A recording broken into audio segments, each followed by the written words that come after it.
We're learning how to play a scale on one string. Why not just start on the open string? What are you guys doing? Dude, jazzers will go so far out of their way. They'd rather die than play an open string, I swear to God. Like, let's talk about first position after we just played something. Why not talk about that first? You will be playing in first position. Here's what that means. Why is there a celebrity interview in the middle of my guitar lesson? What is this? Oh, I don't care. Were you taking lessons at all? No, we totally taught ourselves everything. It's almost like you don't even need to go to school here. You can just teach yourself everything. Hey, let's interview the actual famous guy. So where'd you go to school? I didn't go to school. It's a scam. Again, if I were writing a book, I would make sure everything matched up. Because that's a question I would ask if I didn't know anything. It's like, why does that one have it and why does that one not have it? Or at least explain that somewhere. There's so much stuff unexplained.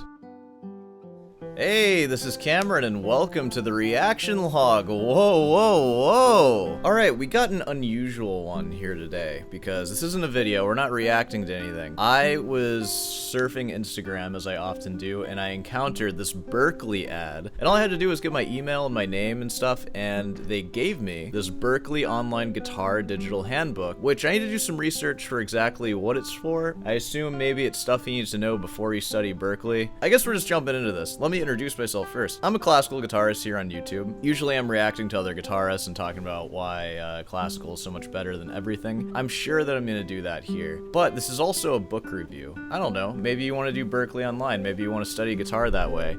We're just going to go through the contents of this book and figure out, you know, what it's all about, how effective I think it is, all that stuff. So let's go ahead and jump into it. First off, what the heck even is this? Check out lessons and features in this handbook and learn how Berklee Online can help you pursue your passion and build your musical future. What's the point of these handbooks? Gain access to real course content from Berklee's 12-week instructor-led online courses. From foundational concepts to advanced techniques, these free handbooks cover a variety of topics, all designed to provide you with marketable skills in music. Okay. Nobody just learns music anymore. You gotta freaking market yourself. You wanna play guitar? You wanna be a guitar businessman? That's how it is. It's either that or become a guitar YouTuber. It's giving you a sneak peek of what the class is gonna be, I assume. So, this is what they're gonna cover in 12 weeks, or like some of it, I guess. We have a total of 4 whole entire lessons. Guitar scale basics. I love that guitar has to be a part of that. Not just scale basics. We're learning guitar scales here. You might not have seen these before. Playing and understanding triads. Not guitar triads, just triads this time. Alright. That's actually funny because I think scales and triads on guitar do have that sort of dynamic. We have guitar scales. Everyone knows the guitar scales.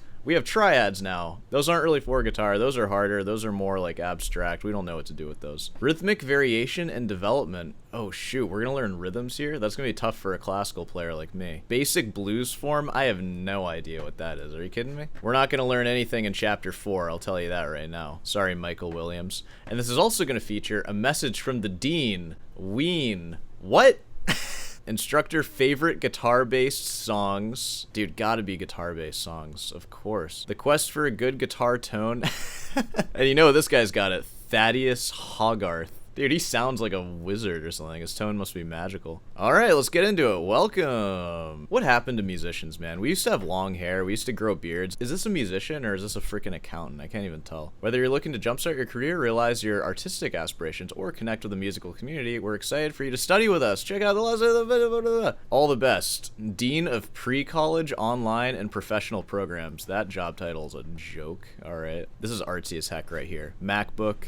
Headphones, latte, love it. I'm sold. I feel like I'm in Boston right now. Guitar Scale Basics by Larry Bayonne. From the online course, Guitar Scales 101. I can't believe that's a class. I have a bachelor's degree too, not from Berklee, but I never took a Guitar Scales 101 class. I took music theory classes. That's just not something you need a whole class for, I feel. That's crazy. What kind of scales are we learning? Also, the idea of coming to Berklee as an 18-year-old and needing a Guitar Scales 101 course is insane. Like, do you not care about guitar at all? Have you not learned your scales yet? What are you doing? Scale study is fundamental to guitar mastery. No matter what style you play, learning scales benefits our technique, knowledge, and navigation on our instrument. It helps us organize that ambiguous guitar fretboard. It's ambiguous to you, maybe. That's my home. Boom, shots fired. Anyone can easily see the C major scale on a piano. I can't. I would never waste my brain power even thinking about a piano. Most music we hear and perform has tonal centers, also known as keys. I don't mean to be pedantic, but I talked about this in the last episode. A key can have a tonal center, of course, because a key signature is just a harmonic relationship between tonic and dominant that resolves on one note, and that is the tonal center of a key, right? But a tonal center is much more ambiguous than a key. So using them synonymously like this is a little confusing to me. Because a tonal center can be established many ways, most commonly just hitting the note over and over again. Bum, bum, bum, bum, that's the tonal center. And also, in the case of keys, there's only exactly 24 of them, excluding the weird ones like C sharp and C flat major, which are inharmonic with other easier to read keys. But tonal centers can be unlimited. You can have a modal composition that has a tonal center, and say you're in A Dorian or something, the key signature would be G major, F sharp, but it would be a little strange because it always feels like it's resolving back to A. What I'm saying doesn't really matter, and I wouldn't fault anybody for writing that in their book. My understanding is that a key signature is a very specific thing. It comes from Western classical music. There's exactly 24 of them. And tonal centers are a little more vague. It doesn't necessarily need to be a tonic and dominant relationship. It can be achieved in a lot of ways. So saying them synonymously is a little bit weird. Key of a piece of music is derived from the scale from which the melody and harmony are derived. Wait, what? The key of a piece of music is derived from the scale. So you have a scale, and from that scale you get a key. A scale from which the melody and harmony are derived. I guess. I'm having a hard time even visualizing that. I would say the harmony is the most important part for distinguishing keys. Because like I said, it's just a tonic and dominant relationship. That's where we get the scale and the key and everything. It all comes from the tonic and dominant. Let's start by looking at the major scale. A major scale, wait, is it the major scale or a major scale? Sorry, alright, I know. Is a succession of notes consisting of a pattern of half and whole steps that create that familiar sound of do, re, mi, fa, sol, la, ti, do. It's nice to see that even Berklee knows that it's sol and not so. Soul gang represent. The word step refers to the distance between notes. On the fingerboard, a half step is equal to the distance of one fret, and a whole step is the distance of two frets. Be sure to rewind that a few times. This is really hard stuff, I know. A whole step is made up of two half steps. Oh my god. See the diagrams on the following page. Oh, thank god they provided us tabs. Naturally, starting at F major on the 6th string, why not? Why? Why is F major the first scale? We're learning how to play a scale on one string. Why not just start on the open string? What are you guys doing? Dude, jazzers will go so far out of their way. They'd rather die than play an open string, I swear to god. Why on earth would you not take advantage of the beautiful resonance of E major, one of the open keys of the guitar? Let's just shorten the guitar by a fret. Why not? That is my proof that jazzers and any non-classical people, they don't even care how bad their guitars sound. Because what is the most resonant, the deepest, fullest part of the guitar? It's the open string. That's the guitar right there. It's not this. That's the guitar.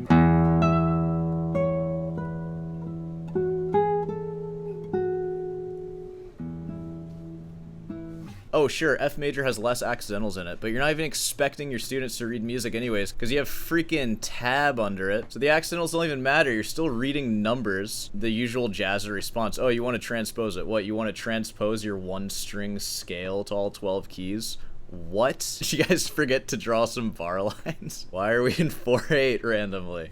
What is this? We have a key signature here. Why didn't you put it here? Whatever. All right. Also, what the heck? Why are they using different treble clefs, too? They're using a regular treble clef and then the actual octave below treble clef that we all read in. It's so unorganized. What is going on, guys? Y'all need to fix that. What are you doing? The major scale begins with the starting note, which also corresponds to the name of the major scale. Dude, facts. Major scales are named off of what their names are. Following is this pattern of both whole steps, W, and half steps, H. Whole, whole, half, whole, whole, whole, half. Say it with me in the comments, guys. Post that. For example, the C major scale starts on the note C and could be built using the pattern of whole and half steps. Yeah, you can use the whole and half step formula to play a scale from any note. Remember, one fret is a half step and two frets is a whole step. You already said that. If you start on the first string and play the first fret F and move up on the same string 2 frets for every whole step and 1 fret for every half step, you'll have played the F major scale up the fretboard. Wait, why are you giving me an example of first string F when this is a 6th string F example up here? Why wouldn't you just say 6th string? There's no continuity in this, my lord. This might sound like nitpicking, but I know what I'm talking about already. I've studied guitar my whole life. I literally have 1 degree. I've taken music classes. I've actually been to music school and they weren't online, and I'm going for my master's pretty soon. This kind of stuff, if you're a beginner, Like talking about randomly, like start on the first string, F. It's like, oh, well, this is the F example. Okay, this is the first string. Oh, it does say sixth string up there. Good, all right. But it's like, why just subtly change things so much? It's confusing. This is stuff that I would change if this were my book. 2 frets for every whole step. You've played the F major scale up the fretboard. Woo. All right, you can start on any note and move up the fingerboard on the same string as long as you don't start too high up the neck. Just don't start too high now. Just start a little low. Maybe start with the open string. You might find that that's a very beautiful place to start. At least if you do it on a classical guitar. Maybe if you play it on one of your electrics or the jazz boxes, it might sound bad. You may not know the names of the notes of the major scales. You won't need to know them either. Don't worry about it. It's all patterns, baby. But try playing a major scale up and back down starting on any note. I make fun of that. There is something to playing a scale before you actually know what the notes are, because it just helps you hear the notes. Of course, learn what the notes are. For the love of God, learn that as soon as possible. But if you have to not know them for a day or so, that's fine too. It's okay. As long as you're playing guitar. You just played the major scale up the fingerboard on one string. You may notice that it takes up a lot of area on the guitar. The 1 octave major scale takes 12 frets to play. This is just one way to play a scale. There's more ways to play a scale? What? We can play a major scale more efficiently by using more than one string. To play a scale within a smaller area of frets, you can play across a number of strings. So right now, this is like the most basic information possible for a guitar. It doesn't explain how to read tab. It certainly doesn't explain how to read sheet music. It doesn't really explain anything. It's like, what even is this? I don't know what this is. Is this a brand new beginner book, or is this a beginner who's been playing for 1 year book? I don't even know. The example on page 7 shows the C scale starting on the 5th string, 3rd fret, ending on the 2nd string, 1st fret. Did it even explain to us what 5th string? Oh, I guess we can kind of deduce that this is the 6th string and so on. See, what would maybe be helpful is some, like, guitar anatomy. I feel that's the first thing I always talk about in a lesson, if we're really starting with super basic stuff like this. The first question you can ask is, how many strings does a guitar have? Okay, put your thumb on the thickest one, 6th string, and go ahead and establish 6x4, 3, 2, 1. And even spend some time getting comfortable with that. But they're just kind of blowing past it, and that's going to lead to a lot of confusion to someone who's trying to learn from this who doesn't know anything yet. Notice the small area of fingerboard that is used. You were playing in first position on the fingerboard. Like, let's talk about first position after we just played something. Why not talk about that first? You will be playing in first position. Here's what that means. Oh, dude, they're using a classical guitar. Nice. What is a position? Hey, if I was going to Berklee, this is a question that I want to find the answer to. Am I right, fellas? All right. A position is defined as the fret in which your first finger plays. Oh, I had a different idea in my mind. First position is where your first finger plays everything in the first fret. Second position is where your first finger plays everything in the second fret. Very nice. Pat yourself on the back as you have already played the C major scale in first open position. I define first and open position as different things. Yes, the open position is your first finger on the first fret. If I'm actually in open position, I'll typically play the 3rd fret with my 4th finger. And then first position would be like how you play A flat major. I get what you're saying. Again, I feel like it's confusing making them synonymous because I don't think they are. Larry Bione is the author of this course. Well, Larry, I hope you take a lot of what I said into consideration to try to clean this up because it is a little confusing, I think, right now. First off, just make these in MuseScore and make them look the same. Why would you not make them the same? I don't get it. And look at this. Like, these line up. But then this is longer. It's like, why? This is just visual stuff, I know, but why would you do that? And you could argue like, oh, it's showing you like different ways things can be. Like you'll see treble clefs like that, and that'll help the student know that those are synonymous, which they basically are. Like they're not supposed to be, but people often omit the 8. Oh, there he is, the man himself. What's up, dude? Oh, great. They're going to ask him questions. Tell us about your favorite guitar. I have 2 favorites, an 11-year-old Sunburst Collings T16 Archtop Acoustic and an 8-year-old Sunburst Benedetto Bravo. And I bet they both sound exactly the same. Okay. What makes these guitars so special? The feel of the neck and the acoustic response of the Collings. Oh yeah, I bet it's really freaking resonant. The Archtop. Why is there a celebrity interview in the middle of my guitar lesson? What is this? What was your first meaningful musical purchase? Was it the first semester of Berklee College? My father's used car dealer. He's retired now. He has a car. Oh, I don't care. Were you taking lessons at all? No, we totally taught ourselves everything. It's almost like you don't even need to go to school here. You can just teach yourself everything. Hey, let's interview the actual famous guy. So where'd you go to school? I didn't go to school. It's a scam. All right, instructor spotlight now. Amanda, I don't care. What is this? Grammy-nominated guitarist. Dude, she couldn't even win a Grammy. I'm just kidding. Tell us about your favorite guitar. I don't care. I don't give an F about your favorite guitar. Are you kidding me? All right, thank God we found our way to the triads. No, dude, wait. From online course Guitar Chords 101, chords and scales are two different classes. What? Dude, I never took a Guitar Chords 101 class. We have guitar scales. We don't have guitar triads. We don't know that. Guitar chords, though. Guitar scales are like the ones where you go 1, 2, 3, 4. That's like a guitar scale. Guitar chords. Triads. That's a triad.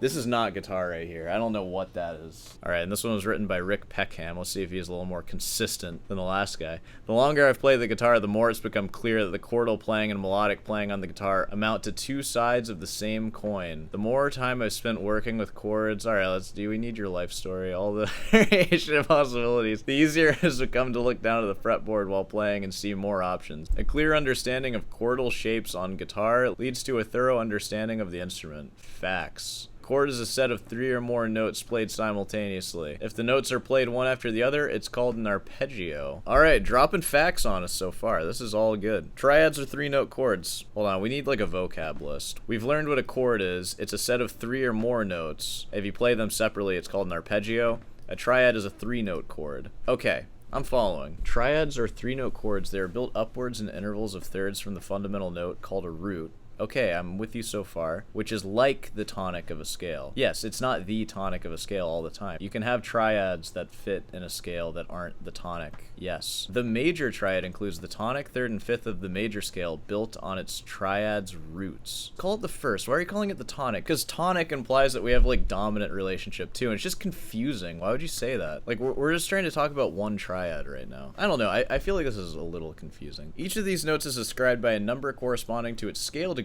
or interval away from the root, 1, 3, 5. These numbers are referred to as functions, as in E functions as the third of a C major triad. Sure. Triads serve as a foundation for basic understanding of harmony. Very true. Can't argue with that. I don't know what the point of comparing it to the tonic of a scale is and calling it tonic third and fifth instead of root third fifth. Like maybe say root and then parentheses first and then third fifth, but it's fine, whatever. Hey, I like this more. There's no bar lines, but this clearly isn't music. This is just a demonstration because we have like, you know, no stems or anything like that. I feel like this makes a little more sense. I like this. Dude, again though, the treble clefs don't match. I don't get why they don't just use the same, like, where are they ripping these from? Are they not using the same software? Or did they forget to add that or something? I don't know, maybe that's such a like small nothing thing to notice, but it's like, why? Again, if I were writing a book, I would make sure everything matched up, because that's a question I would ask if I didn't know anything. It's like, why does that one have it and why does that one not have it? Or at least explain that somewhere. There's so much stuff unexplained. In the key of C, notes 1, 3, 5 of the C major scale provide you with the notes of the C major triad. That's the easy way to explain it. Just say like, yeah, it comes from the scale. Where does the scale come from? It comes from whole, whole, half, whole, whole, whole, half.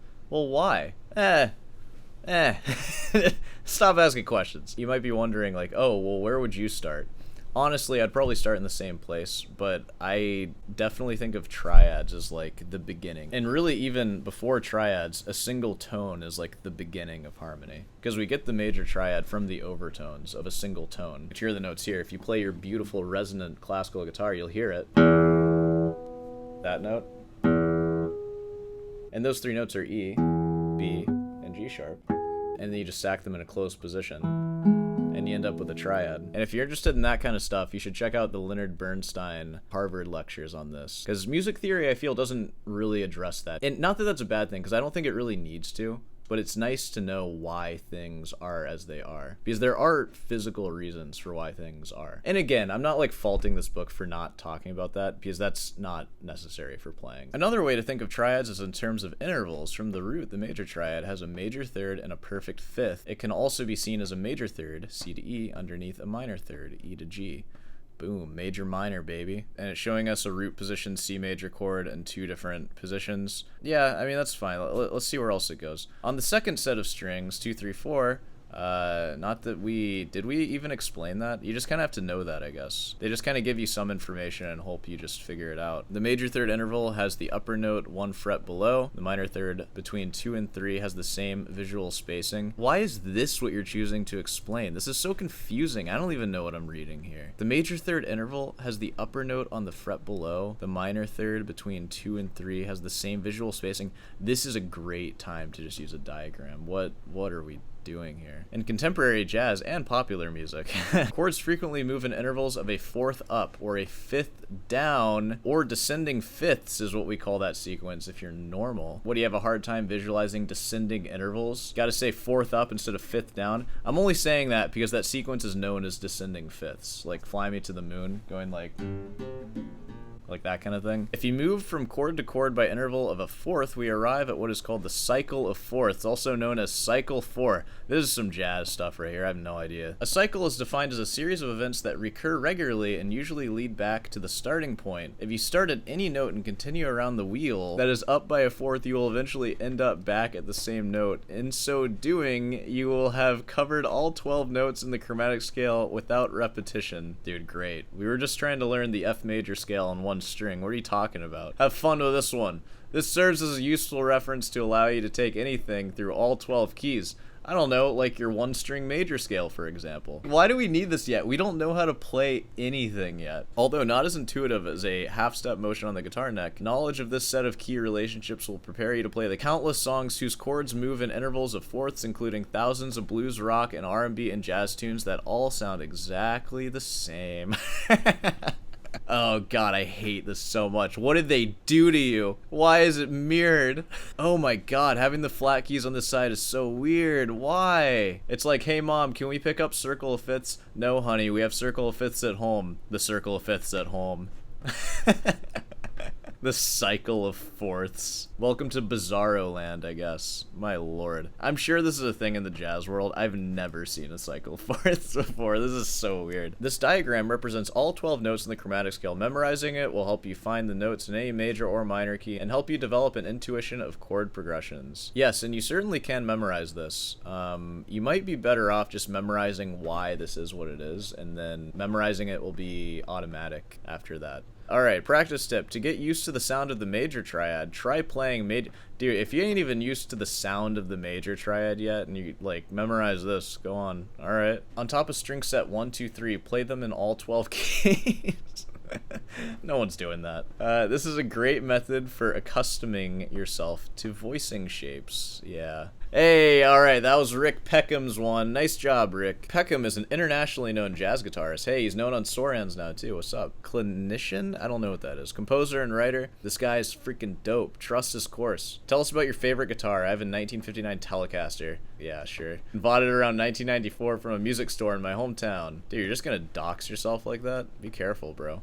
The store owner refinished it, trying to repair the damage done by the previous owner, who had painted it bright pink. Oh, dude, was the previous owner Machine Gun Kelly? Boom! Alright, sorry. Rhythmic variation development. This is the chapter that I'm scared of. As a classical guitarist, if it's not just straight 16th notes, I don't know how to play it. When you play a scale note after note, your solos will sound more like exercises than music. Space in a solo is important. When they say solo, are you talking about like a piece composed for solo guitars? Like, what do you mean? There's a few ways to make your musical idea more interesting. Add rest. Just stop playing. Just stop. That's great. That's rule number 1. Just give it a rest, for the love of God. Use a series of uniform rhythmic modifications within a solo line/melody. This creates a sense of development of the line. Use rhythm to turn a simple scale into an interesting solo line. I hope you learned how to read sheet music between chapter 2 and chapter 3, because the tabs are gone. And we're in B flat. Good luck. Have fun.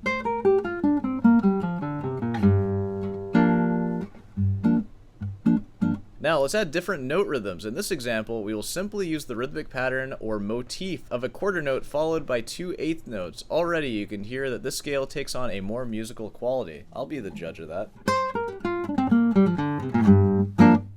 I had to break out the metronome for this one.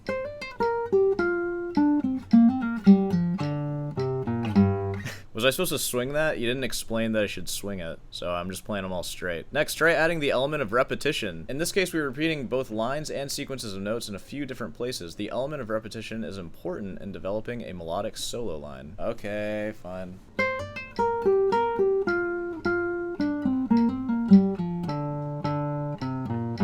That's a good freaking solo right there. Now we'll display some of the notes in the line by adding rests. As we saw earlier, space in a solo is as important as the notes that we play. Who went through chapters 1 and 2 and is now able to read 3? This must be the scheme, because people get to level 3 and it's like, I don't know what's going on. Now I need to sign up for Berklee's class because they didn't put out anything comprehensive to help me actually understand this. If you're reading this, you already know what's up, right?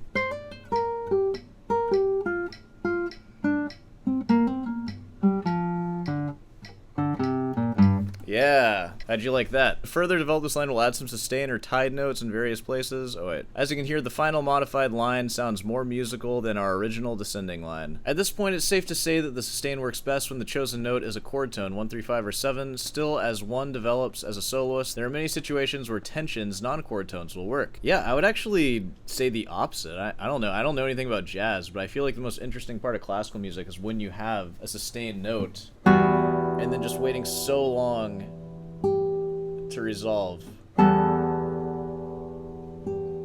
Like, if you just played, that's like, who cares, right? I feel like there's a clear winner there. I get why telling new students like that would make sense, though, because it's like, if you don't know that you're on attention and have control over that, then yeah, things can get pretty nasty, of course, if you just don't resolve stuff. So just always stay resolved. Sustain on a resolved note, that's fine. The simple method utilizing these techniques is a way to create interest in your solo ideas. Thank God. Alright, Thaddeus Hogarth is the author of the Berklee online course from which this lesson comes. And there he is. Let me guess, his favorite guitar is a Fender. As a professor at the guitar department at Berklee College of Music, a 2-time winner of the Independent Music Award for R&B Blues.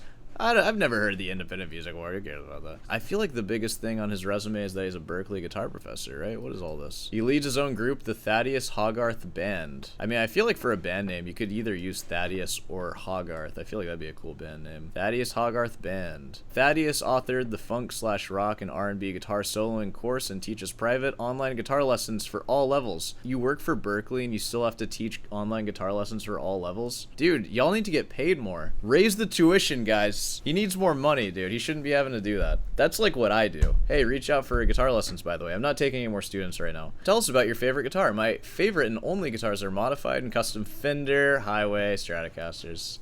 Yep. What makes the Highway one so special to you? Because it sounds better than all the other Fenders, I bet. Alright, moving on. What's your favorite guitar-based song? I don't care. I don't care. I don't care. This is the last instructor. Yo, this is the guy I want to learn from right here. Are you kidding me? Dude, he's got rings on his fingers while he plays guitar. That's crazy. He plays an ESP? Dude, this guy's awesome. Berklee professor since '93, Joe Stump. Whoa, it specializes in hard rock, shred, and high-tech speed metal. High-tech speed metal is a funny way to say that. As in, like, it's technical, not like high-tech, like, technology. I assume. Tell us your favorite guitar. The ESP. Yeah, dude, the custom shop, of course. What's the most guitars you've had at one time? 60 guitars? This guy seems like the type. If you could only use one pedal for the rest of your life, is it the metal zone? It's an overdrive, of course. Nice. Alright. Basic blues form. Since the blues' earliest days, around the turn of the 20th century, the guitar has been preferred instrument of a company, I don't care, this is a history lesson. A basic 1-4-5 12-bar blues progression. Yo, we're getting into Roman numeral analysis now? We never learned about that. Can consist of as few as 3 chords. 1, the tonic chord, 4, the subdominant chord, and 5, the dominant chord. Is that it? Dude, did he write all this? He like wrote the history and stuff? You wouldn't guess it, but that guy's a freaking historian. Alright. The quest for good guitar tone. The acronym GAS stands for Gear Acquisition Syndrome. This affectionate moniker might be thus described.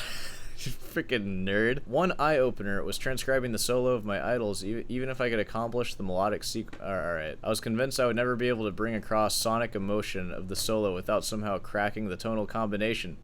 What? Just get a new guitar, bro. This is crucial for learning how to play the guitar, by the way. You need to know this stuff. Okay, it's all about why you should study jazz and stuff. Question. Alright, and that was the Berklee online handbook, so you don't have to give them your information. though you can find this online for free. I don't know, as far as an informational book goes for any style of music, I would probably give this like a pretty low score, because it didn't really tell you anything. It just kind of gave you some either extremely basic information or some kind of advanced information with no real means to gap those two. I think honestly the purpose of this book is to show you where you are, which is playing one-string scales, and to show you what Berklee might be able to get you, which is learning how to read little triplet eighth note lines with ties in them in the key of B flat.